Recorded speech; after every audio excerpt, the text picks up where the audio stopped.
Welcome to this practice with a very steady focus on one particular favorite pose of mine called reclining bound angle or Supta Baddha Konasana. You'll need some ingredients for this practice: a couple of blankets, one rolled up, a bolster on top of the blanket lined up vertically behind you, and then a blanket and a quarter fold on top across horizontally across the bolster. You'll also need a belt that has an ability to create a loop and cinch together. And the length of that loop will be determined upon your comfort level. So I encourage you at this moment to connect the belt so you have a loop. It's about a leg's length at the very most, and if you know your range of motion will allow you to have it a little smaller, you can start with whatever feels comfortable for a loop for you to start.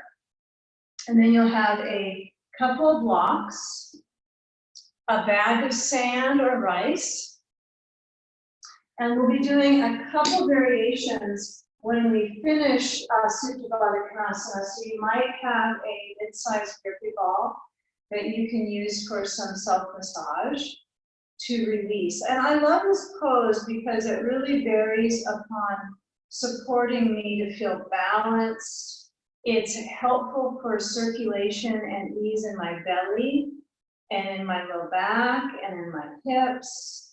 Opens the chest, the upper respiratory tree, and tends to calm my brain. But it also is a balancing pose for the right and left sides of your spine, for balancing the hips and the legs.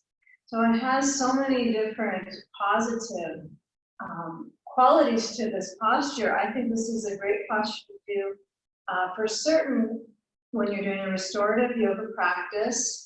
If you have very little time and you want a practice that's calming and neutralizing to your mind and your body, you can do this at any time of day that you select for practice, or especially in the evening.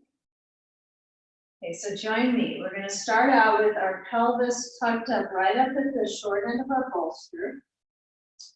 We'll slide in a couple blocks under the legs because the legs are splayed open and the feet are connected together. You can do this pose with or without a belt, actually, but the belt is helpful to secure and to help you feel a little bit more calm. Although it is a belt, so that's kind of an interesting polarity, isn't it? So I place the belt over around my core, and then I reach it across the tops of my feet. So it looks like you should be generous with your belt loop, just in extra case. So I slide the buckle portion close to my hip, and then I have the blocks at a couple different setting options. So I like something that's in between. So when you lower back upon your bolster, you can do a couple things with the blocks. You can keep them low and assess the circulation in your back, which is relative to how you open your chest. So give the chest a chance and give the props a chance to help you along this pose. So I like the blocks to be tilted and contoured on their side, so my thighs can form comfortably on the blocks. My very lowest part of my spine feels completely supported, absorbing into the bolster. My tailbone, however, is in this arch. And this is that scoop of the basin of the pelvis. So the pelvi kind of moves out into your thigh. Pelvi motions out to the knees, and then it swoops around to the feet where you create this basin of circulation dynamics for the pelvic floor. Add a sandbag.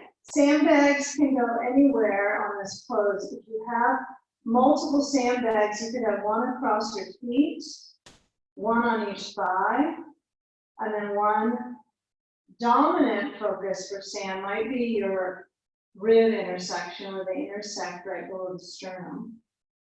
If you feel like the sand on your chest is claustrophobic for you, probably you're going to go with the sand on the feet or the thighs. Reach open the chest and feel the arms touch floor. Let your eyes close from top to bottom. And you might want to remove any specs that you might have, if that's the case for you, or if you feel completely comfortable, whatever you have in your environment around your face and surrounding you, noticing inwards the quality of your breath.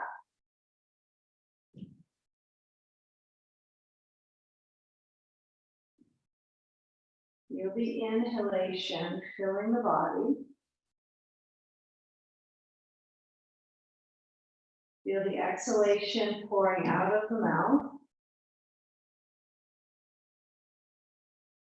And truly emphasize the belly motion.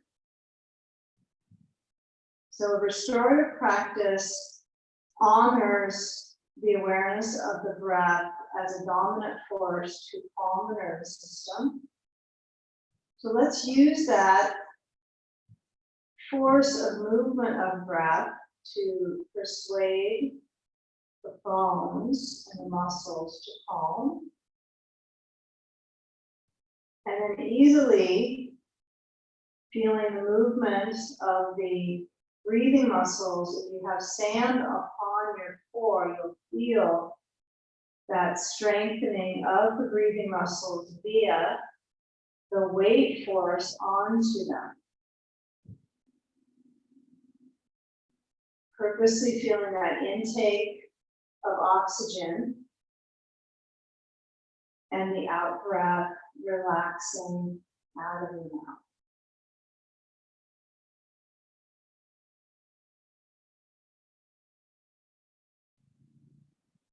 Spend a few moments wondering where you could scan your body to feel a little more comfortable. Resting the weight of your spine, the openness and presence of the chest, the shoulders back and into the bolster.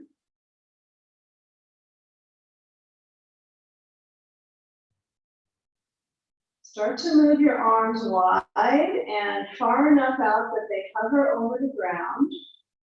And then we'll bring our arms straight up above the chest towards the ceiling. And then interlace your fingers and turn the palms up, ceiling, sky, and send the arms back overhead. Feel the motion of your sleeves reaching.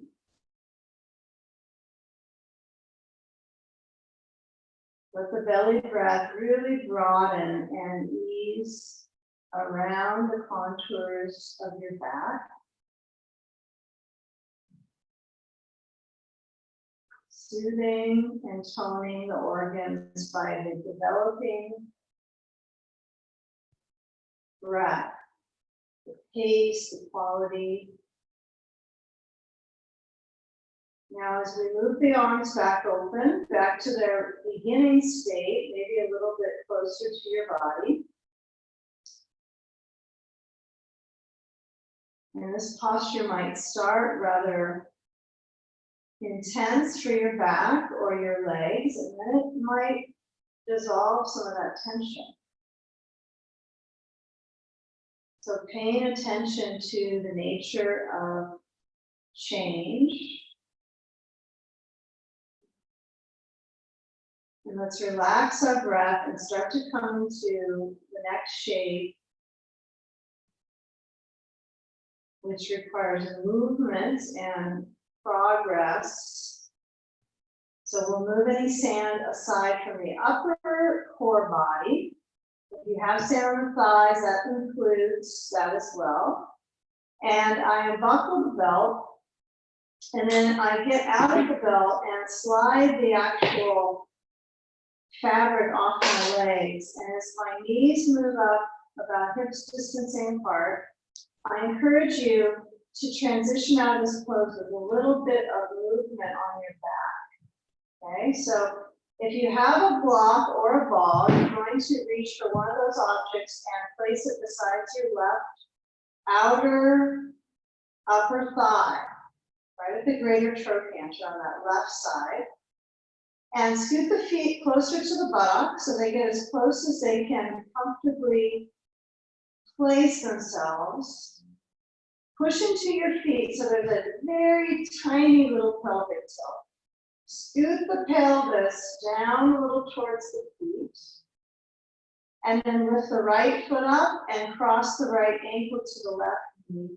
And lean your left thigh into the ball.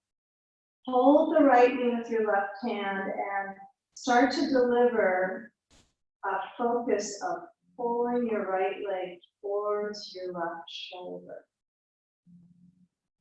Now, of course, this can be one where you get a little ambitious to do things like twisting, but our focus is still that pure openness of our heart, the sensation in the right hip,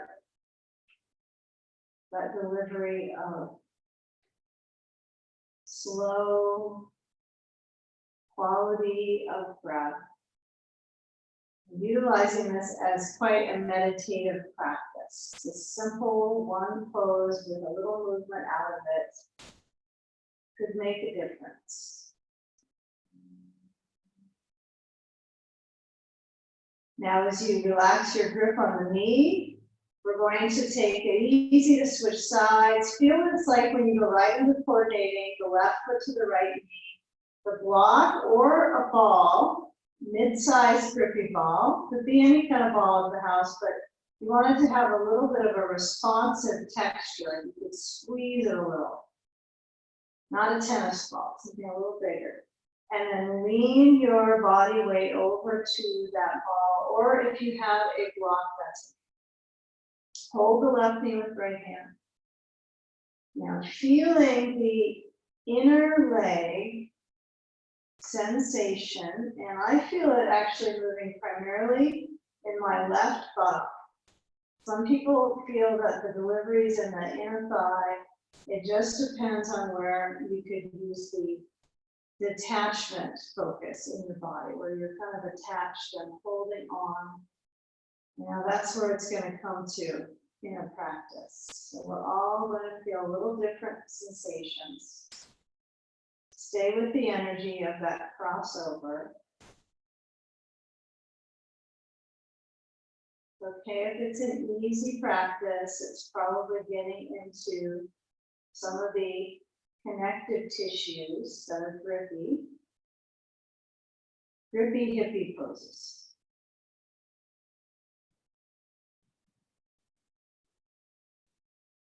Trying to lose the grip in the glute.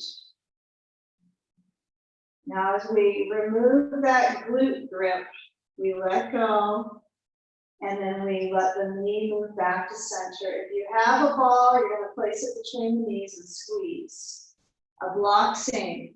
So I'm purposely using a responsive surface, which is the ball, that you can squish in and wake up the pelvic floor, wake up the adductors. They were already woke from the last pose, but this brings it full circle. Okay. All right, now remove the ball, hold on to it or the block overhead, stretch your arms straight back, inhale, belly full, exhale, move it back forward, two legs, block or ball, we're gonna reach our arms besides the knees, squeeze into the object between the legs, and then as you come up, I want you to try to come up and feel the chin slightly lifted. Slide your feet forward, squeeze in, and then move all the way to sitting. And let's take a final seated Baddha Konasana, upright, without anything under our seat. Try to bring your soles together and hold on to either the ankles or around the knees and assess the awareness inside the quality of focus. Give an inhale and feel an exhale. Lean the hips and the waist.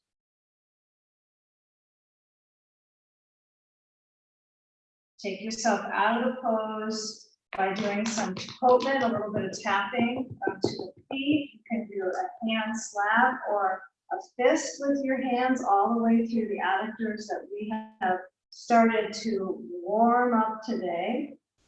Liver, kidney, spleen, meridians. And then crossing the legs, bring your arms up. Thank you for joining me for a short Baddha Konasana. Namaste.